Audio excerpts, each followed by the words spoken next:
A Las Vegas police officer is being charged in the death of a former Hawaii man. Vegas authorities say 40-year-old Tashii Brown died after Officer Kenneth Lapora used a rear naked chokehold, which is not approved by the department. It happened during a chase through restricted areas of a Las Vegas Strip casino last month. Brown was later found to have methamphetamine in his system. We checked with HPD to find out its use of force policy. Bridget Namata goes beyond the headlines. Bridget? Joe, I learned submission holds are the only neck holds Honolulu police officers are allowed to use when restraining someone. I stopped by a jiu-jitsu studio where an instructor tells me a lot can go wrong in the few seconds a chokehold is used. The road to hell is paved with good intentions.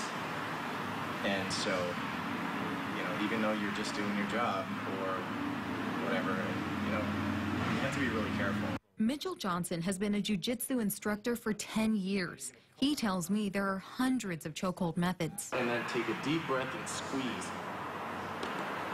So it's safe to say that a lot can go wrong in those few seconds when a chokehold is used. Absolutely. Generally, somebody's going to pass out in 4 to 6 seconds. It's very fast. Honolulu police policy only allows officers to use what's called a submission hold, and only when reasonable and appropriate.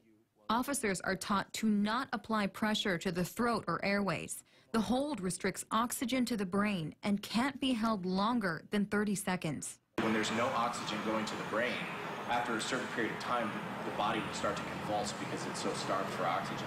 Johnson showed me how to correctly put someone in a submission hold, and the incorrect way, which can end in tragedy. It's incredibly safe if you know what you're doing. The problem is that a lot of times adrenaline kicks in, your perception of time, all these other factors start to really play into it. And then that's when it can, time can get away from you, and before you know it, maybe you're holding on, a lot longer than you really should be. In 2013, Stephen Dinnan died after being restrained by an HPD officer. The family sued the city and was given a $1 million settlement. Police Union President Tanari Ma'afala tells us neck holds are one of the last methods used to restrain a person. This is part of what we are trained to use and part of our training curriculum and the use of force. So again, with all due respect, the bottom line is just obey the order of the officer. If they ask you to cease and desist and not resist arrest or whatever the case may be, that's where it all starts. We also know of a Waianae man, Aaron Torres, who died back in 2012 after police restrained him. His family received a $1.4 million settlement from the city.